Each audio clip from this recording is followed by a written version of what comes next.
നമസ്കാരം. അവസാനം മോദി സഹായിച്ചു, അതുകൊണ്ട് കേരളം രക്ഷപ്പെട്ടു. മോദിയുടെ കാല് പിടിച്ചു പറഞ്ഞു മുഖ്യമന്ത്രി, ഇല്ലെങ്കിൽ കാണാമായിരുന്നു. ഇപ്പോൾ വലിയ പത്രാസോടുകൂടും ആർഭാടത്തോടു കൂടിയുമൊക്കെ കേരളം അതിദാരിദ്ര്യമുക്തമെന്ന പ്രഖ്യാപനം നമ്മൾ കണ്ടതാണല്ലോ. ആ അതിദാരിദ്ര്യമുക്തമെന്ന പ്രഖ്യാപനം കാരണം 5.94 ലക്ഷം പാവങ്ങളുടെ മഞ്ഞക്കാർഡ് ഇല്ലാതായി പോവുകയും ലഭിച്ചുകൊണ്ടിരിക്കുന്ന സൗജന്യ റേഷൻ അടക്കം ലഭിക്കാതാവുകയും അരപ്പട്ടിണിയിൽ നിന്ന് മുഴുപ്പട്ടിണിയിലേക്ക് ജനങ്ങൾ പോകുമെന്നുള്ള ഒരു അവസ്ഥയിലേക്ക്, ഒരു കാലാവസ്ഥയിലേക്ക് ജനങ്ങൾ എത്തുകയും ചെയ്ത അവസ്ഥയായിരുന്നു കഴിഞ്ഞ ആഴ്ചകളിലൊക്കെ. പക്ഷേ കേന്ദ്രം എന്തോ കുറച്ചുകൂടി നല്ല ഉറപ്പ് നൽകി. ഒരല്പം കൂടി മനസാക്ഷി മോദിയുടെ സർക്കാരും കേരളത്തിനോട് കാണിച്ചു. അങ്ങനെ പറയുന്നതായിരിക്കും അതിൻ്റെ ശരി എന്ന് തോന്നുന്നു. കാരണം കേരളം അതിദാരിദ്ര്യമുക്തമെന്ന പ്രഖ്യാപനം കാരണം 5.94 ലക്ഷം പാവങ്ങളുടെ മഞ്ഞക്കാർഡ് വെട്ടില്ല എന്ന് കേന്ദ്രം ഉറപ്പ് നൽകിയതോടെ സംസ്ഥാന സർക്കാരിന് ശ്വാസം നേരെ വേണ്ടിയിരിക്കുന്നു. കേരളത്തിൽ നൽകുന്ന റേഷൻ കുറയ്ക്കില്ല എന്നുള്ള കേന്ദ്രത്തിന്റെ ഉറപ്പ്, അത് പിണറായി വിജയനും ആശ്വാസമാകുന്നു. സത്യത്തിൽ മഞ്ഞക്കാർഡ് കേന്ദ്രം വെട്ടിയെങ്കിൽ അതിദാരിദ്ര്യമുക്ത പ്രഖ്യാപനമെന്ന് പറയപ്പെടുന്നത് പൊളിഞ്ഞു പാളിസായനെ. അതിദാരിദ്ര്യമുക്തമായിട്ട് കേരളത്തെ പ്രഖ്യാപിച്ചത് കാരണം 5.94 ലക്ഷം പാവങ്ങളുടെ മഞ്ഞക്കാർഡ് വെട്ടില്ല എന്ന് കേന്ദ്രം വ്യക്തമാക്കുമ്പോൾ അത് കേരളത്തിനൊരു ആശ്വാസമാണ്. സത്യത്തിൽ അതിന്റെ ആശ്വാസകാരകൻ എന്ന് പറയപ്പെടുന്നത് ഏറ്റവും കൂടുതൽ അല്ലെങ്കിൽ ആശ്വസിക്കുന്നത് പിണറായി വിജയനാണ്. അതിദാരിദ്ര്യമുക്തമായിട്ട് പ്രഖ്യാപിച്ചാൽ അന്ത്യോദയ റേഷൻ മുടങ്ങിയേക്കുമെന്ന് സർക്കാരിന് പോലും ആശങ്കയുണ്ടായിരുന്നു. കഴിഞ്ഞ ദിവസം പാർലമെന്റിൽ എൻ കെ പ്രേമചന്ദ്രനും എം കെ രാഘവനും ഒക്കെ ഉന്നയിച്ച ചോദ്യത്തിന് മറുപടിയായിട്ടാണ് കേന്ദ്രം നിലപാട് വളരെ കൃത്യമായി ഇപ്പോൾ വ്യക്തമാക്കിയിരിക്കുന്നത്. അത് ചോദിക്കാൻ പോലും ഇവിടുന്ന് പോയ ഈ കോൺഗ്രസിന്റെ UDF നേതാക്കൾ വേണ്ടി വന്നു. പക്ഷെ അപ്പോഴും അവിടെ പലരും കുറ്റപ്പെടുത്തുന്നത് ഇതേ UDF നേതാക്കളെ തന്നെയാണ്. നമുക്ക് അതിലേക്ക് വരാം. അപ്പോൾ അതിദാരിദ്ര്യമുക്ത പ്രഖ്യാപനം അന്ത്യോദയ റേഷനെ ബാധിക്കില്ല എന്ന് കേന്ദ്ര ഭക്ഷ്യമന്ത്രി പ്രഹ്ലാദ് ജോഷി തന്നെ വ്യക്തമാക്കിയത് കേരളത്തെ അക്ഷരാർത്ഥത്തിൽ രക്ഷിച്ചു എന്ന് പറയാം. അന്ത്യോദയ പദ്ധതിക്ക് കേന്ദ്രത്തിന് കൃത്യമായിട്ടുള്ള ഒരു പദ്ധതിയുണ്ട്. കേരളത്തിന്റെ പ്രഖ്യാപനം അതിന് തടസ്സമാകില്ല എന്നുള്ളതാണ്. കേരളത്തിന് നിലവിൽ നൽകുന്ന ഭക്ഷ്യധാന്യത്തിന്റെ അളവിൽ കുറവുണ്ടാകില്ല എന്ന് കേന്ദ്രം വ്യക്തമാക്കുമ്പോൾ നമ്മുടെ നാട്ടിലെ ജനങ്ങൾ ഭക്ഷണം കഴിച്ച് ജീവിക്കട്ടെ എന്ന് തന്നെയാണ് അതിൽ നിന്ന് നമുക്ക് മനസ്സിലാക്കാൻ കഴിയുന്നത്. ആവശ്യമില്ലാതെ ഇത്തരത്തിലുള്ള അതിദാരിദ്ര്യ പ്രഖ്യാപനങ്ങളൊക്കെ നടത്തി അന്ത്യോദയ പദ്ധതിയെ വരെ അന്ത്യമാക്കുന്ന തരത്തിലേക്ക് പോകുന്ന പിണറായി വിജയന്റെ ഈ കെടുകാര്യസ്ഥത എന്ന് പറയപ്പെടുന്നത് പാവപ്പെട്ട ജനങ്ങളുടെ അന്നത്തിൽ മണ്ണ് ഇടുന്നതായിരുന്നു എന്ന് പറയാതിരിക്കാൻ കഴിയില്ല കേട്ടോ. 5.94 ലക്ഷം മഞ്ഞക്കാർഡുകളാണ് കേരളത്തിലുള്ളത്. അതിദാരിദ്ര്യമുക്തം പോലുള്ള പ്രഖ്യാപനം നടത്തുന്ന കേരളത്തിന് വിദേശ സാമ്പത്തിക ഏജൻസികളിൽ നിന്ന് വായ്പ എടുക്കാൻ സഹായിക്കുമോ എന്നുള്ള UDF എംപിമാർ ചോദ്യം ഉന്നയിച്ചപ്പോഴും അന്ത്യോദയ എന്നത് ഏതെങ്കിലും ശാസ്ത്രീയ പഠനത്തിന്റെയോ മാനദണ്ഡങ്ങളുടെയോ അടിസ്ഥാനത്തിലുള്ള അതിദാരിദ്ര്യം നിർണ്ണയിക്കുവാനുള്ള ഒരു പദ്ധതിയല്ല എന്ന് സർക്കാർ വിശദീകരണം നൽകി. അപ്പോൾ ഇവിടെ അന്ത്യോദയ പദ്ധതിയിലൂടെ സർക്കാർ ലഭിക്കുന്ന റേഷൻ എന്ന് പറയപ്പെടുന്ന സാധാരണക്കാരായിട്ടുള്ള പാവങ്ങളായിട്ടുള്ള, ഞാൻ ആദ്യം സൂചിപ്പിച്ച 6 ലക്ഷത്തോളം വരുന്ന സാധാരണ പണം കൊടുക്കാതെ സൗജന്യമായി ലഭിക്കാൻ കഴിയുന്ന തരത്തിലുള്ള റേഷൻ ലഭിക്കേണ്ടവരാണ്. അവരെയാണ് ഈ പറയുന്നത് ഒരു ഗതിയും പരഗതിയും ഇല്ലാതിരിക്കുന്ന മുഴുപ്പട്ടിണിയിലേക്ക്, അരപ്പട്ടിണിയിൽ നിന്ന് മുഴുപ്പട്ടിണിയിലേക്ക് തള്ളിവിടുവാനാണ് പിണറായി വിജയന്റെ ഈ അതിദാരിദ്ര്യമുക്ത പ്രഖ്യാപനത്തിലൂടെ കഴിഞ്ഞതെന്ന് പറയേണ്ടിയിരിക്കുന്നു. ഇത്രയും കൃത്യമായിട്ടുള്ള ഒരു വിശകലനങ്ങൾ നടത്താതെ, ഒരു പഠനം നടത്താതെ ഇങ്ങനെയൊക്കെയുള്ള മണ്ടൻ തീരുമാനങ്ങൾ എടുക്കുന്നത് ഒരു ജനതയെ മുഴുവൻ ഈ പറയുന്ന പോലെ അന്നം കിട്ടാതെ കൊല്ലുന്നതിന് തുല്യമാണെന്ന് പറയേണ്ടിയിരിക്കുന്നു. മരണത്തിലേക്ക് തള്ളിവിടുന്നതിന് തുല്യമാണെന്ന് പറയേണ്ടിയിരിക്കുന്നു. പൊതുവിതരണ സമ്പ്രദായത്തെ പരിമിതപ്പെടുത്താനായിട്ട് കേന്ദ്ര സർക്കാർ ആവിഷ്കരിച്ച വിഭജനത്തിന്റെ ഭാഗം മാത്രമാണ്.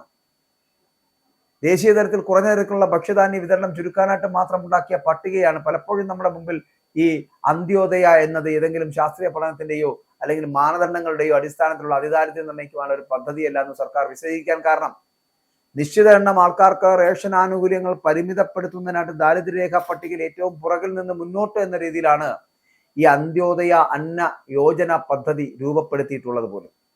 അതായത് അർഹതപ്പെട്ട എല്ലാവർക്കും എന്നല്ല, ഏറ്റവും പുറകിലുള്ള ഇത്ര പേർക്ക് എന്നതാണ് അതിന്റെ സമീപനം എന്നുള്ളതാണ്. റേഷൻ ആവശ്യത്തിന് മാത്രമുള്ള അന്ത്യോദയ പട്ടികയെ സമഗ്രവും സങ്കീർണവുമായിട്ടുള്ള മാനദണ്ഡങ്ങളിലൂടെ നടത്തിയ അതിദാരിദ്ര്യ നിർണയവുമായിട്ട് താരതമ്യപ്പെടുത്തുന്നത് തന്നെ അശാസ്ത്രീയമാണ് എന്നാണ് പറയപ്പെടുന്നത്. അന്ത്യോദയ പട്ടികയിൽ പോലും ഉൾപ്പെടാത്ത, റേഷൻ കാർഡ് പോലും ഇല്ലാത്ത ആൾക്കാർ അതിദാരിദ്ര്യ കുടുംബ പട്ടികയിലുണ്ട്. അപ്പോൾ അതിദാരിദ്ര്യ നിർമ്മാർജ്ജന പദ്ധതിയും അന്ത്യോദയ റേഷനും തമ്മിൽ യാതൊരു ബന്ധവുമില്ല എന്നാണ് കേന്ദ്രമന്ത്രി പാർലമെന്റിൽ കൊടുത്ത മറുപടിയിൽ നിന്ന് വ്യക്തമാകും. UDF എംപിമാർ പാർലമെന്റിൽ ഉന്നയിച്ച ചോദ്യങ്ങൾ ഞാൻ ഈ പറഞ്ഞ ചോദ്യം. അപ്പൊ കേരളത്തിന്റെ അതിദാരിദ്ര്യ മുക്ത പ്രഖ്യാപനം കേന്ദ്രം അറിഞ്ഞിരുന്നു? പ്രഖ്യാപനത്തെ തുടർന്ന് അന്ത്യോദയ കാർഡുകൾ റദ്ദാക്കുമോ? പ്രഖ്യാപനത്തെ തുടർന്ന് കേരളത്തിലുള്ള ഭക്ഷ്യവീതം വെട്ടിക്കുറയ്ക്കുമോ? പ്രഖ്യാപനം വഴി കേരളത്തിന് വിദേശ സാമ്പത്തിക ഏജൻസികൾ വഴിയുള്ള വായ്പ എടുക്കാനാകുമോ? ഇതൊക്കെയായിരുന്നു UDF എംപിമാർ പാർലമെന്റിൽ ഉന്നയിച്ച ചോദ്യങ്ങൾ എന്ന് പറയപ്പെടുന്നത്. കേരളത്തെ പ്രതിനിധീകരിക്കുന്ന ഇവിടെയുള്ള അതിദാരിദ്ര്യവും റേഷൻ വാങ്ങുന്നവരുമെല്ലാം വോട്ട് ചെയ്ത് വിജയിപ്പിച്ച എംപിമാരാണ് ഈ ചോദ്യങ്ങൾ ഉന്നയിച്ചത്. ആ ഉന്നയിച്ച ചോദ്യങ്ങൾ തെറ്റാണ് എന്നാണ് ഇപ്പോൾ നമ്മുടെ മന്ത്രി MB രാജേഷിന്റെ വിമർശനം എന്ന് പറയുന്നത്. ആ വിമർശനത്തിൽ പറയുന്നത് കേരളത്തെ ദ്രോഹിക്കുവാനുള്ള ദുഷ്ടലാക്കോടെയാണെങ്കിലും പാർലമെന്റിൽ ചോദ്യം ചോദിച്ച് റേഷൻ മുടങ്ങുമെന്ന നുണ പൊളിക്കാൻ സഹായിച്ച 2 എംപിമാർക്കും നന്ദി എന്നാണ് MB രാജേഷിന്റെ ഭാഗം. എന്തായാലും ഈ പച്ചക്കള്ളവും അല്പായുസായി ഒടുങ്ങിയിരിക്കുകയാണ്. നിങ്ങൾക്കിനി എന്ത് പറയാനുണ്ട്? ഇതാണ് രാജേഷിന്റെ മറുചോദ്യം. ഈ MB രാജേഷൊക്കെ എന്ത് കണ്ടിട്ടാണ്? നമ്മളൊരു രാഷ്ട്രീയ പാർട്ടിയുടെ മാത്രം മുഖമാകരുത്. സാധാരണ ജനങ്ങൾക്ക് അന്നം കിട്ടില്ല എന്ന് പറയപ്പെടുന്നത് അവിടെ ജാതിയോ മതമോ അല്ലെങ്കിൽ ഈ പറയുന്ന നിങ്ങളുടെ രാഷ്ട്രീയത്തിന്റെ കൊടിയുടെ നിറമോ നോക്കിയിട്ടല്ല അവർക്ക് വിശക്കുന്നത്. ആ വിശക്കുന്നത് അന്നം കൊടുക്കുവാനാണ് ഒരു സർക്കാർ ഉണ്ടാക്കി വെച്ചിരിക്കുന്നത്. ആ സർക്കാർ തന്നെ ഈ പറയുന്ന അതിദാരിദ്ര്യ മുക്ത മേഖലയാക്കി പ്രഖ്യാപിച്ചു കഴിഞ്ഞാൽ പിന്നെ ആരെങ്കിലും പണം കൊടുക്കുമോ? അല്ലെങ്കിൽ ആ കേന്ദ്രം ഏതെങ്കിലും തരത്തിലുള്ള റേഷൻ വിഹിതം കൊടുക്കുമോ? അല്ലെങ്കിൽ റേഷൻ വിഹിതം വെട്ടിക്കുറയ്ക്കുന്ന ഒരു സമീപനം സ്വീകരിക്കില്ലേ? ഇതൊക്കെ ആശങ്കയാണ്. ഈ ആശങ്കകൾ കൃത്യമായിട്ടും സഭയിൽ ചോദിക്കേണ്ടതില്ലേ? പാർലമെന്റിൽ വളരെ കൃത്യമായിട്ട് അത്തരത്തിലുള്ള ചോദ്യങ്ങൾ ചോദിച്ച ആ ഈ പറയുന്ന കൊല്ലത്തിന്റെ MP ആയിട്ടുള്ള NK പ്രേമേന്ദ്രനാണെങ്കിലും അദ്ദേഹത്തോടൊപ്പം ചേർന്ന് ചോദിച്ച രാഘവനാണെങ്കിലും ഒക്കെ അവരൊക്കെ വളരെ കൃത്യമായിട്ടുള്ള ലക്ഷ്യത്തോടു കൂടി തന്നെയാണ് നടപ്പിലാക്കിയിരിക്കുന്നത്. ഒരു രാഷ്ട്രീയ പാർട്ടിയുടെ മുഖം വേണ്ടാന്നേ. നമ്മുടെ ജനങ്ങൾക്ക് അന്നം ലഭിക്കാതാകുന്ന ഒരു സാഹചര്യം ഉണ്ടാകുമോ എന്ന് അറിയുവാനുള്ള ഒരു മാനസികാവസ്ഥ വേണ്ടേ? നിങ്ങളുടെ എത്ര എംപിമാർ അങ്ങനെ ചോദിച്ചു? രാജ്യസഭയിലുള്ള എംപിമാരാണെങ്കിലും ലോക്സഭയിലുള്ള എംപിമാരാണെങ്കിൽ പേരിനെങ്കിലും ഒരെണ്ണം ഉണ്ടായല്ലോ. എന്തെങ്കിലും ചോദിച്ചോ? റേഷൻ വിഹിതത്തെക്കുറിച്ച് അല്ലെങ്കിൽ മുടങ്ങുമെന്ന് തോന്നുന്ന തരത്തിലുള്ള ആശങ്ക ഉളവാക്കുന്ന തരത്തിലുള്ള എന്തെങ്കിലും ഒരു പ്രഖ്യാപനത്തെക്കുറിച്ചോ ആ പ്രഖ്യാപനത്തിന് ജനങ്ങൾക്ക് ഏതെങ്കിലും തരത്തിൽ ദുര്യോഗമുണ്ടോ എന്നോ അറിയാൻ നിങ്ങളുടെ എംപിമാർക്ക് കഴിഞ്ഞോ? മിസ്റ്റർ രാജേഷ്, മന്ത്രിയാകുന്ന രാജേഷ് മനസ്സിലാക്കേണ്ടത് ഒറ്റ കാര്യമുള്ളൂ. ജനങ്ങൾക്ക് വേണ്ടി ജാതിയും മതവും രാഷ്ട്രീയവും ഒന്നും നോക്കാതെ പ്രവർത്തിക്കട്ടെ ജനങ്ങൾ. എംപിമാർ പ്രവർത്തിക്കട്ടെ. അവർ പ്രവർത്തിച്ച് ജനങ്ങൾക്ക് നേട്ടം ഉണ്ടാക്കി കൊടുക്കട്ടെ. അല്ലാതെ അവർ ചോദിക്കുന്ന ചോദ്യത്തിൽ എന്താണ് കുഴപ്പം? കേരളത്തെ ദ്രോഹിക്കാനുള്ള എന്ത് ചോദ്യമാണ് NK പ്രേമേന്ദ്രനും MK രാഘവനും ഒക്കെ അവിടെ ചോദിച്ചത്? ആ ചോദ്യങ്ങളോട് നിങ്ങൾക്ക് അസഹിഷ്ണുത ഉണ്ടാകും. കാരണം ആ ചോദ്യങ്ങൾ ചോദിച്ചത് കോൺഗ്രസ്സുകാരോ UDFകാരോ ആണ് എന്നുള്ളതുകൊണ്ടാണ്. നിങ്ങൾ രാഷ്ട്രീയത്തെ മാത്രമാണ് കാണുന്നത്. നിങ്ങളുടെ ഇത്തരത്തിലുള്ള ദുഷിച്ച രാഷ്ട്രീയമാണ് ഈ കേരളത്തിൽ നടമാടുന്നത്. അത് ഈ അതിദാരിദ്ര്യമുക്ത മേഖലയാക്കി പ്രഖ്യാപിക്കാനുള്ള നിങ്ങളുടെ പ്രഖ്യാപനം പോലും അതുപോലും 4 വോട്ടിന് വേണ്ടിയിട്ടായിരുന്നു.